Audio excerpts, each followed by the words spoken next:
Welcome to Nightville. Some years ago, I worked with a tunneling crew. A job like that draws all kinds of people. Sure, it boils down to one guy holding the figurative shovel, but another guy has to point where to dig and yet another's got to get the dirt out. On a larger scale, it can easily get out of hand without proper management. Our crew was working on expanding a subway tunnel. It wasn't anything that we couldn't handle, but my life was in a bit of a mess at the moment. My wife and I just had our first kid, and I was having trouble keeping up with the new lifestyle. My wife was a trooper, but no matter what I did, I always felt like I was doing something wrong. That baby must have been the most patient one ever, as I fumbled with the most basic chores. I would tuck her in too tight or get the temperature on the formula wrong. It was just one mess after another, and that's after working a 10-hour shift. The only thing that I got right was putting her to sleep. I would tuck my hand behind her little head and shush her and sing, and she would go out like a light. Bam, down for the count. That one thing sort of made up for all my other mistakes. I have to thank my mom for the tip someday.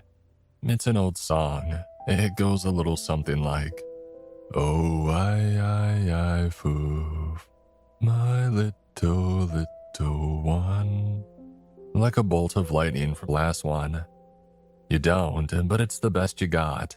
It pays well, real well. I can bring all your guys and starting tomorrow. What do you say? I said the only thing that I could. I said yes. It was tough to come home that day. I had been surrounded by this ceaseless vitriol all afternoon. One of the guys had been crying in the porta potty. This was supposed to be a long-term gig, and now we were all on shaky ground. Whatever this new job entailed, it didn't exactly calm us down. But at least we could keep our heads up a little longer. I don't think I did a single thing right that evening. I forgot to wash my hands when I picked up my baby girl, getting her wispy hair a little dirty. I changed her diaper, but I couldn't get the thing to sit right, and I used way too much powder. It was just one thing after another. It wasn't until I sat down to watch the news that I finally got to do the one thing that I was good at, singing her to sleep. One verse and she was out. My wife joined me on the couch, speaking in a hushed voice. She was just as worried as me about the job, but I could tell that she was trying to stay positive. She asked all kinds of questions like what we were doing and for how long and with what people. And I didn't have an answer for any of it. Not unlike the talking heads on the TV. All I could say is that we had a time, a place, and a generous paycheck. "Just be careful," she said, giving me a kiss on the cheek. Doing tunnel work is rough for a number of reasons. In summer, you're melting away in the heat, and in autumn, you're knee-deep in rain. In winter, well, you don't do a lot of digging in the winter. The ground gets frozen and it can mess up the equipment. Depends on the job site, I guess. And we were nearing the end of the season. The last dig of the summer is the one that you finish just before you go on vacation, and my guys had been robbed of theirs. I knew of at least one guy who had to cut his trip to Tallahassee. He wouldn't shut up about it. It was better than having no job at all, but the disappointment was immeasurable. We had been promised stable work for years to come, and now we were fighting for scraps.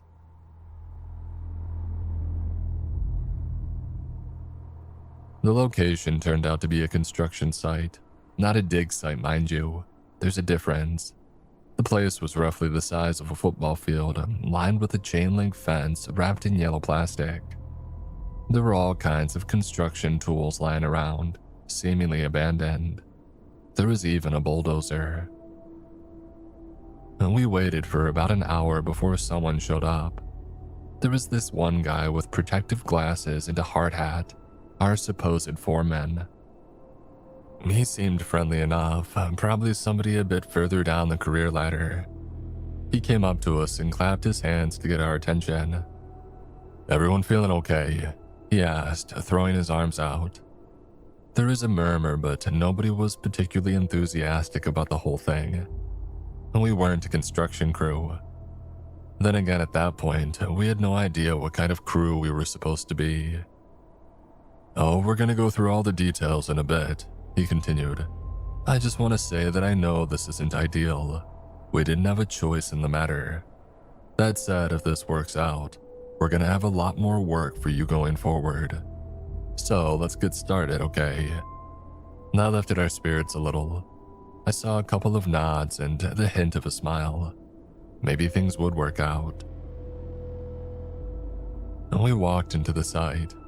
He showed us this spot at the far end, right next to a jackhammer. There was a hole about 3 feet deep and 6 feet across.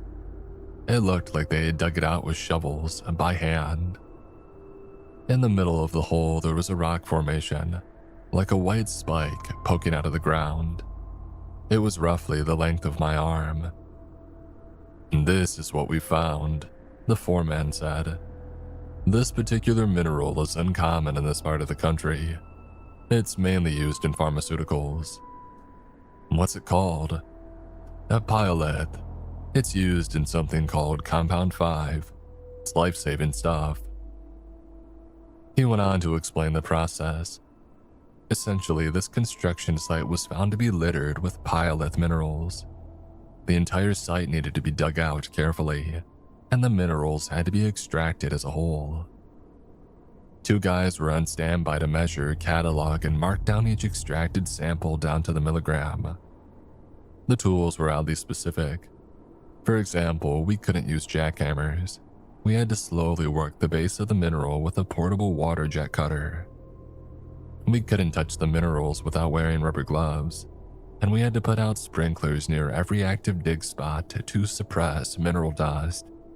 That, and there was a gas mask mandate. "It's important that we don't breathe this stuff in," he explained. "You don't want that." And by the end of our first day, we had dug up 5 of those spike things. They were all carefully placed in a vacuum container and sealed with a silicone spray. All that work for what equates to a suitcase of rocks. At the end of our shift, one of the guys had noticed something funny. And technically, we were right next door to our abandoned subway gig. Out through one door and in through another. It took some time to get used to the new setup, and we had to work with a lot of protective gear, and we kept getting soaked by the water jet and sprinklers. Working in that kind of environment gives you all kinds of uncomfortable aches, especially when you need to have a gas mask. The mix of heat and water kept fogging up the glass, sucking the salt from my skin and stinging my eyes. It was exhausting. We usually managed to get somewhere around 6 to 10 pyroliths a day, depending on the weather and how fast we could get to the base of the mineral. And they were all roughly 3 feet down, but a few of them were a bit smaller. Some were a bit bigger. There was one of them that was so tall that it poked out of the ground, but it had turned a metallic gray. And we sent a picture of it to the foreman, and he said that it was a no-go. "It's gone bad," he explained. "Cut it, leave it, it don't matter." Every night when I came home, I could barely stand. I fell asleep in the shower once, waking only when the water had turned cold. I'd remember to eat, and just because my hands wouldn't stop shaking. It was a strange feeling, and my wife could tell that I wasn't doing all right. I felt bad at not being able to keep up with the housework. But hey, at least I could sing my baby to sleep. That I could do.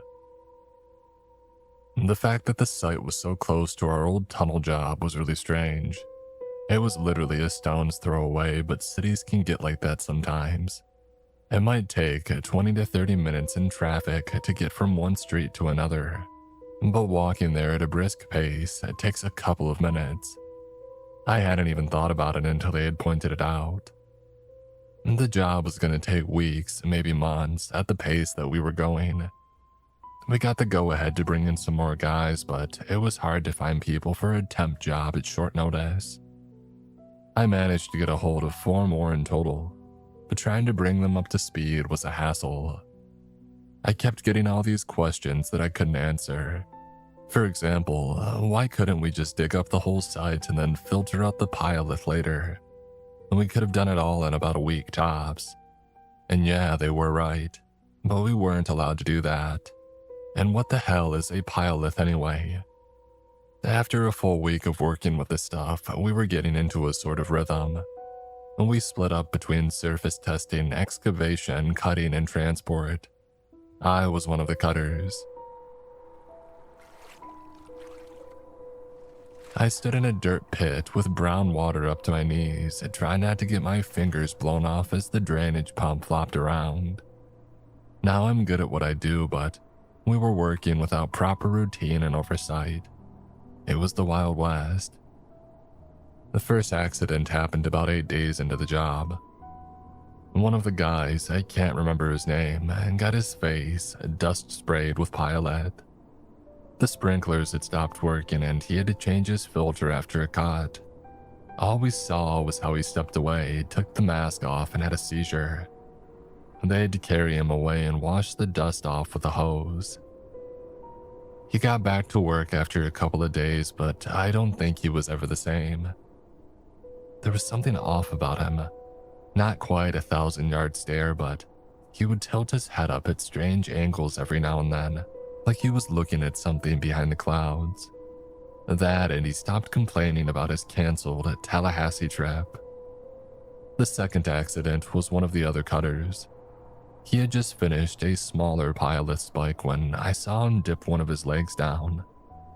It looked like he had just stepped wrong, but there was this look of genuine surprise on his face, and then we heard a pop like something exploding.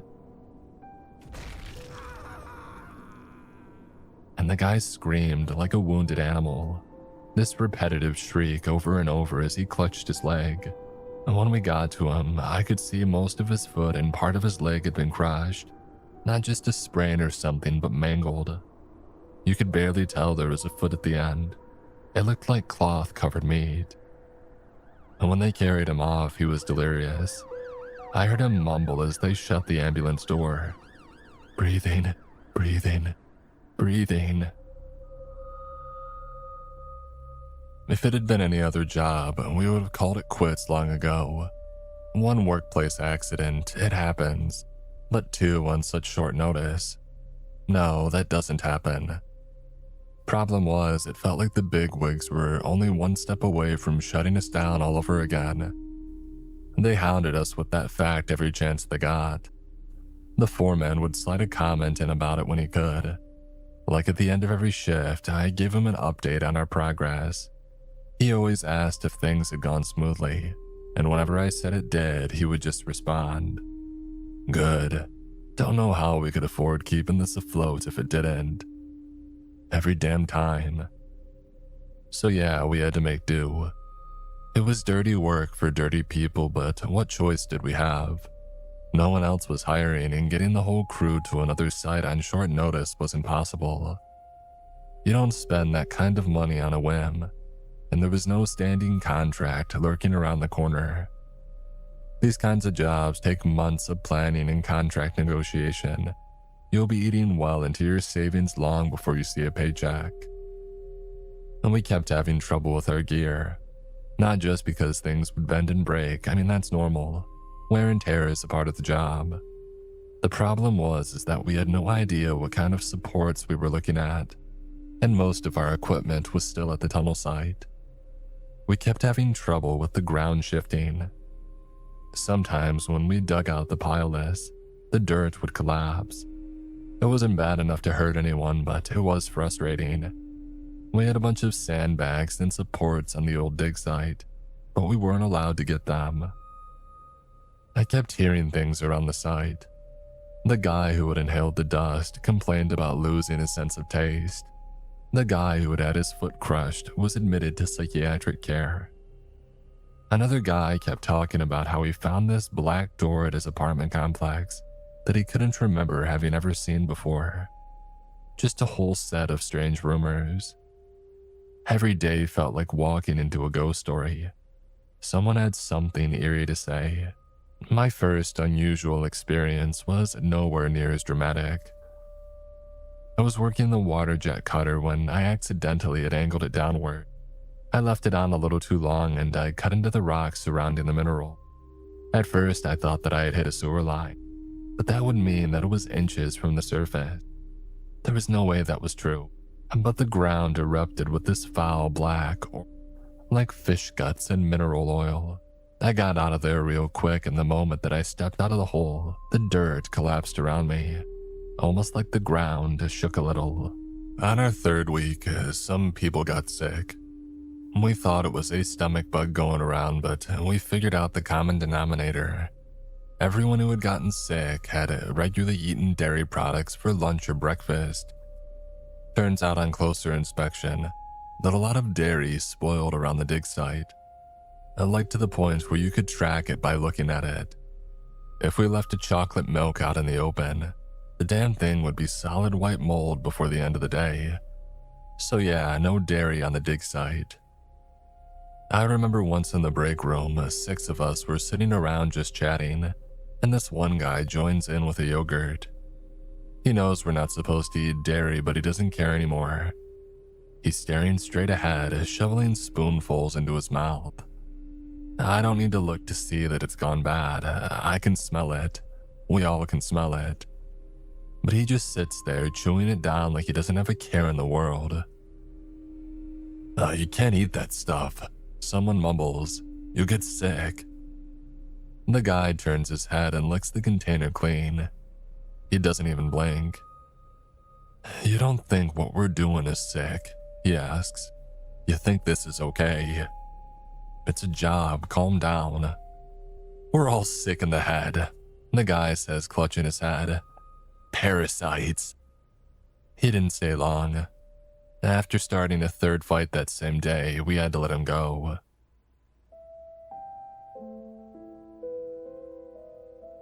And coming home every day was like coming up for air after a long drive. Everything felt brighter and I'd happily do whatever was asked of me. Changing diapers, no problem. Taking out the trash, wonderful. Anything and everything was better than staying another damn minute at the site. Thinking about going back the next day made me feel like a rock in the pit of my stomach. I'd look in the bathroom mirror trying to convince myself to get through one more day. But while I might not be the best at being a homebody, my wife rightfully pointed out that I was doing worse than usual. And she was right, I was. It wasn't a conscious thing, but once I noticed it, I couldn't ignore it. For example, I would put all the dishes into a vertical pile instead of the dishwasher. There was just something hypnotic about arranging them in a pattern. I would sometimes stand in front of the open refrigerator, holding my hands out like I was warming them by a fire. I got to the point where I was scared to be alone with my baby girl. What if I forgot her on the changing table? I couldn't live with myself if she got hurt. And still, we needed the money. Rent was going up, expenses were going up, and we needed a new set of tires for the car. We had already sold off our spare car. We couldn't afford to go without one. It was bad enough that we had to share one. I remember this one night as I was standing by my baby's crib. She was having trouble going back to sleep, and so I leaned in to sing. Problem is, I couldn't remember the words. I had never written them down or anything, so there was this sudden sense of loss in me, like I had forgotten something that was a part of me, instead of just a song. And my girl, oh, she could tell. She was screaming a little heart out, begging me to remember. And I stood there opening and closing my mouth like a fish out of water, trying to explain that the words just weren't there. "I'm sorry," I said, shaking my head. "Oh, I'm so sorry, baby." And when she fell asleep that night, it wasn't because she felt safe and cared for. It was exhaustion, just like me. By that time, coming to the site felt like walking into purgatory. One guy is off in the corner hurling his guts out. One guy is crying on a bench. One is lying flat on his back, looking up at the sky. 2 guys don't even show up for work. And we barely made progress. What little we get is mostly from what we had started the previous shift. Around lunch, one guy was taking off his protective gear and going to town on a pilot like he was a sick cow with a salt lick. We had to pry him off and send him home. He laughed the whole way. By late afternoon, I was the only one working on this one particular pilot. The damn thing was big enough that I would have trouble lifting it by myself. I had to dig a little deeper than usual to get to the base, and I wasn't paying as much attention as I should have. By the time that I pulled down the water cutter, the cable dislodged something and the entire hole had collapsed, with me in it.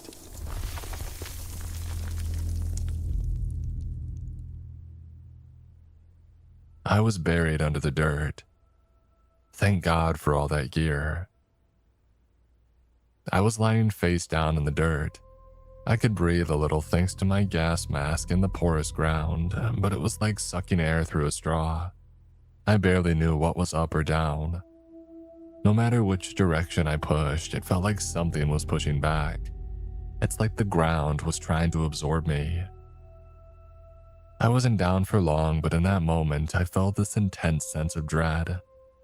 Not just a claustrophobic panic, but something else. I could imagine myself being stuck there, solidified as a relic in eternal stasis, like watching myself fossilize. All sense of time and passage of the world melted away. I could imagine the years flying by, leaving me helpless. If I had been down there 1,000 years, would I even want to get back up? And by the time they pulled me out, I was screaming. I don't remember, but I was. Apparently, I was begging for them to put me back in the ground. At the end of the day, I was sitting across from one of the machine operators. He was trying to have a glass of water, but he ended up throwing it out. Said it tasted funny. "We gotta do something about the equipment," he said. "We got tens of thousands of dollars still stuck in those tunnels. Hundreds of thousands, maybe. You think they're happy to leave it there? You honestly think they care? Well, I care. Hell, I'll take it off their hands if they ain't using it." "You're not suggesting that we steal from the company?" "What company?" he laughed. "Do you even know who we're working for? You know what we're doing. You see any workers' comp going out to the guys who say everything tastes like gasoline?" I shook my head. I didn't like it, but he was right. He took off his hard hat, dropping it on the table. "I say we get our fair share. Split it right down the middle," he said. "You in?" "I'm in." I told my wife that I'd be late the next day. 3 guys volunteered to help pick things up after our shift. There was a fair chance that we wouldn't get anything, but at that point we didn't care. Some of us were desperate to just get a big enough paycheck to cash out and make a run for it. We didn't want to be there anymore. None of us did. We drove down to the old tunnels and prepared ourselves. One guy brought a 2-wheeler, another brought flashlights, and one brought in walkie-talkies. We were going to turn the power on, but it was easy to get lost down there. Half the map wasn't finished, and most of the rooms were dead ends. You could get lost on the best of days, and we were barely functional. We made our way into the tunnels, keeping in touch as we went. It didn't take long for us to find some personal items, but there was quite a bit more to it. We could tell that others had been down there. There were a whole bunch of things that we hadn't seen before. Some of it I could barely understand. For example, there was this one drill that looked like an 8-foot-long syringe on a rail, leading to a hole in the wall.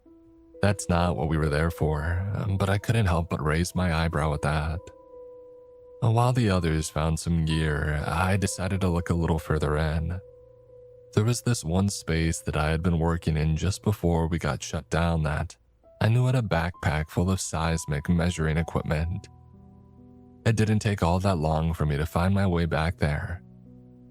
But the backpack was long gone. That figures. That thing alone was at least 25 grand. As I was about to head back to the others, I swept my flashlight across the black door. I don't remember that ever being there. I checked in with the others over the walkie, and they were still trying to dislodge one of the backup drills. I had some time, so I decided to check it out. I stepped inside just as the walkie crackled to life again. I got the power. Hold on to something. Seconds later, there was a hum and a crackle. I swept my flashlight across the room, seeing nothing out of the ordinary. It was a small cube-shaped room with the furthermost wall being pale white dirt. I was there with a light fixture overhead, so I searched the wall for a switch. I found it and turned it on, just to see if there was something that I had missed. The moment the light came on felt like staring into the sun. I hadn't realized how used I had gotten to the dark. That and the light seemed to be some kind of UV. It wasn't just bright, it was warm. The moment that it turned on, I saw the wall shift. Not by much, just a twitch. And dirt don't move like that though. The ground shook as people started calling out on the walkie. Somebody was screaming about a burst water pipe. Another one kept going. What the hell? Over and over, I could hear the sound of metal bending and breaking as support snapped, making the tunnels outside crumble. I could hear these blocks of stone, each one heavy enough to crush my car, falling like raindrops. The wall moved, the ground moved. I was standing still, watching solid concrete roll beneath me. The light flickered. A whole section of wall roiled like liquid, only to reveal this enormous glass-like structure. I stepped closer, watching these whirling colors slosh from left to right, up and down, like an organic membrane suspended in gelatin. Blue lines spreading out like the petals of a sunflower. As I step back and take in the whole picture, my breath gets stuck in my throat. The entire wall is the bottom half of an eye, a bright blue eye adjusting to the sudden bright light. I've never felt anything like in that moment. It's like the sky keeps falling over and over, like you're taking a step back even though you're standing still, making the world feel smaller with every breath. I could barely understand it. My legs felt so small that I couldn't feel myself walking. The power cut out. The bright blue pupil disappeared, leaving the outline of the shape lingering in my mind's eye. The sounds of the outside world faded away. I could hear the screaming in the walkie like a distant whisper. I could sense the rumble as the tunnels collapsed. I could feel the weight of the organic slosh as a mass of nerves far larger than me moved at breakneck speed, left to right, displacing the air. It's coming down! Somebody cried in the walkie. Get the hell out, it's all coming down. But I couldn't move. I looked straight ahead into the darkness and I pushed my hand back towards the door. I couldn't open it. There was a blockage on the outside. The concrete ceiling was starting to crack. My mind pendulumed between sobering fear and a mind-gutting sense of hollowness. I was a father. I was nothing. I was being buried alive. I was pointless. All the while, I hear the surreal sound of something beyond my comprehension of scale starting to move, and I realize that I'm going to die down there. I'm going to be crushed or left to suffocate. And there's this little voice in the back of my head, whispering at me that there's a very real chance I don't come home tonight, that my baby girl isn't going to sleep well ever again, and I just break. I absolutely break. I slam my body against the door, I scream and shout and beat my fists on the metal sheeting. I step back and brace myself, throwing my weight at it, but it doesn't even budge. The voices on the walkie aren't even saying words anymore, having devolved into a panicked screeching. I step away from the door towards the eye, I fumble in the dark, picking up a fistful of concrete to use as a weapon. I move closer, ready to plunge my fist into the surface of the eye when I notice something. I'm stepping in liquid. I didn't hear a water pipe burst, not in here. I fumble for my flashlight.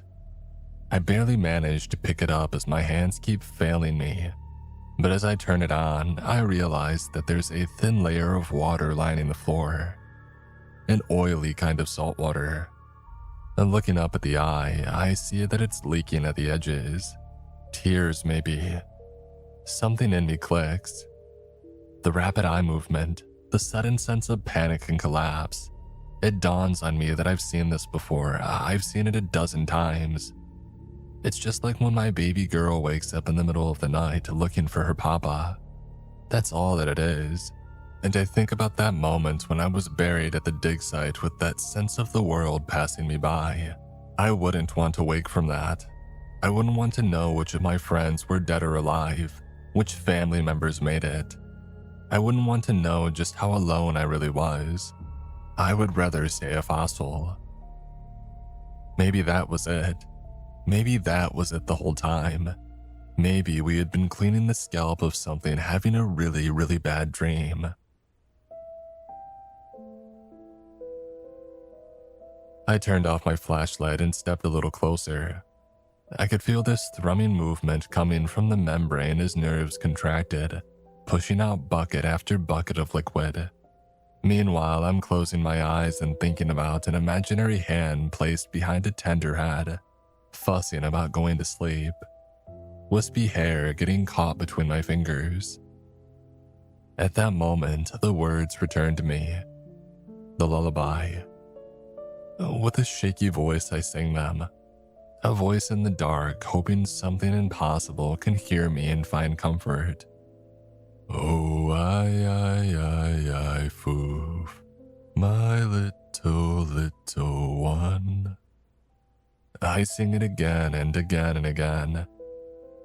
I'm imagining that little bundle in my arms and how it settles into a rhythm.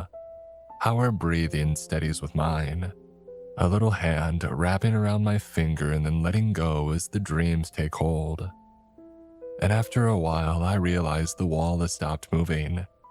It's just white dirt. Nothing is moving, collapsing, or breaking. It's just me in a dark room and my workmates trying to move a boulder outside the door. Something's gone back to sleep. When we got out, things had gone completely to shit. Car alarms were going off as streetlights had died. Fire hydrants were pouring into the street. Waiting for us just outside were 2 patrol vehicles, ready to ask us some serious and uncomfortable questions. The whole ordeal was categorized as a localized seismic event. The company decided not to press any charges, and they just had us trespassed. But even that would eventually be overturned. You see, they still needed somebody to work the dig site. There were pylons to cut and there was nobody around willing to do it. And honestly, who was more experienced working with this stuff than me and my crew? We had started to get the hang of it. We could make up our own rules. And now that I had an idea of what we were dealing with, I could do it in a way that wouldn't get us all killed. So yeah, we got back to work. I've been doing pylon digs for years now. We figured out a good routine and procedure, allowing us to rotate crew in a way that doesn't get us sent to the hospital. I got about 30 guys working with me. There's not a lot of demand for it, but what demand there is pays very well. I don't think you'll find any Craigslist postings for pylon diggers anytime soon, but we're out there. Sometimes it just looks like a construction site. Sometimes they don't bother trying to hide it. People see a jackhammer and they roll their eyes, hoping that we won't stick around for long. My girl isn't a baby anymore, but in another sense of the word, she absolutely is. I've managed to scrape together a pretty good life for her. I work weekdays along with every second and third weekend of the month, but I get the full first week of the month completely off. Just 2 paid vacation weeks a year though. But the hourly rates are just, I'll admit, I'm a bit spoiled. I could sign off on a new pool and it wouldn't break our budget. But I feel like I had to take a moment to look back at it all. Not just because it was a monumental day of my life, but because it changed something in me. I may be the smallest, most insignificant thing in whatever world this is, but I'm still here. I can still do something. And if I can do that one goddamn thing right, is that not enough reason to do it? I'm thinking, whenever I'm gray and gone, is my girl gonna remember the fancy vacations and the new car smell of our family Hyundai? Or is she gonna remember the times that I sung her to sleep? I don't need an answer. I know it. I feel it. And somewhere deep underground, there is something that feels the same.